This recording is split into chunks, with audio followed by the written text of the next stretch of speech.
Hi, and welcome to the Survival Strategies Private Practice Tip of the Week. This week we're going to talk about the subject of profitability. I might introduce this by saying that you really are looking at two words here. You're looking at profit and you're looking at the word ability. What we want to address today are two things that it can give you more ability to influence your profits. There are two areas in recent years, if you've been in practice for any length of time, that you know are heavily impacting profits nowadays. What that boils down to is, on the one hand, managed care, which is eroding profits, and on the other hand, the increasing costs of doing business, particularly the costs of hiring staff, clinical and other staff, is going up. So you have those two things working against each other, so that in the old days, we used to just drive in lots of patients and the bottom line would take care for itself, and that just isn't the case anymore, as you know. So on those 2 points, here's a couple tips. With regard to managed care, there are two numbers in your practice, two benchmarks that are vitally important for you to know, and they're these: income per visit and cost per visit. How much are you collecting on each visit that you do, and how much does it cost you to deliver each one of your treatments or each patient visit? Now, when you're looking at those numbers, you obviously want to know that for the practice overall, but more importantly is this: you need to break down those numbers into every single income source that you have. If we were talking about a therapy-based practice, for instance, we might look at the general income that the place has, but then we're going to look at every insurance company that you have. How much are you making on each visit by the contract that you have, and how much is it really costing you to deliver? Because you may look at your normal numbers, but they may be magnified greatly. In fact, there's a phenomenon that you probably have seen where some of your worst paying insurances are the ones that are the biggest pain in the rear. In other words, they're the ones that have you chasing after claims and arguing with the insurance company. It just costs you a lot more to get approvals on the amount of care that you want to give. So you're really losing money on those, and those you got to cut bait. You got to be willing to fire those people. In the book Keys to Private Practice Success, chapter 17, it gives you a whole strategy for how to do that and a spreadsheet that you can use to evaluate your insurances. Check that out.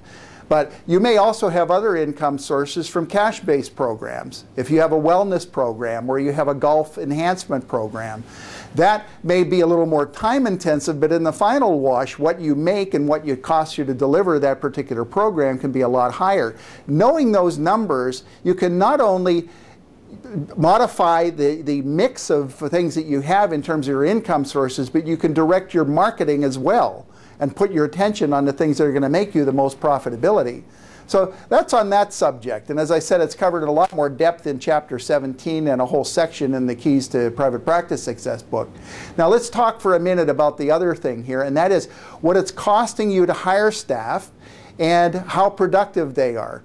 Those two things go hand in hand. Don't get down in the muck and start trying to hire people by offering big sign-on bonuses and hiring headhunters and giving high salaries with no production demands. You're going to find that your best staff are people that expect to work for a living, and they're people that want to be rewarded for that. So those are the kind of people you want to go after, who have a high level of motivation and people that are willing to be productive in order to influence their pay. To do that, you have to have production-based pay plans. That is an art and a science in itself, and that also is covered in the Keys book, but it's covered in depth on our weekly webinars.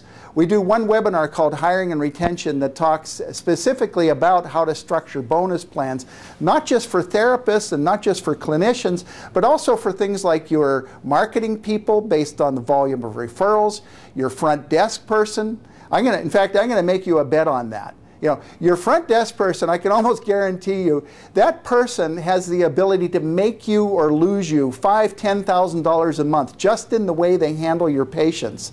And just about every practice we go into, that's one of the first big ways that we're able to make a big, big difference on the bottom line, is to tighten up on the scheduling, the policies, and in particular, the way patients are spoken to, so they understand why they need to arrive on time and why they need to come with their schedules in hand and why they need to show up for the next 6 weeks, if that's how long it's going to take, on time.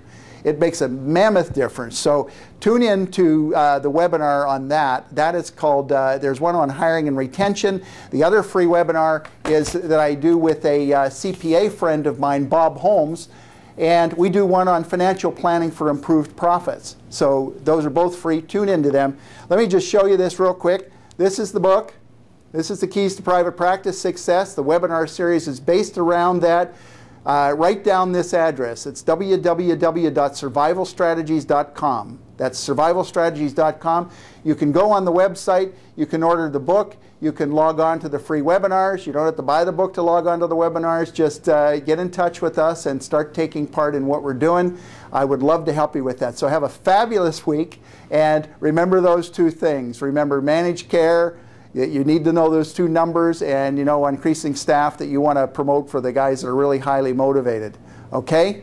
So I hope this has helped with your profitability. Bye-bye.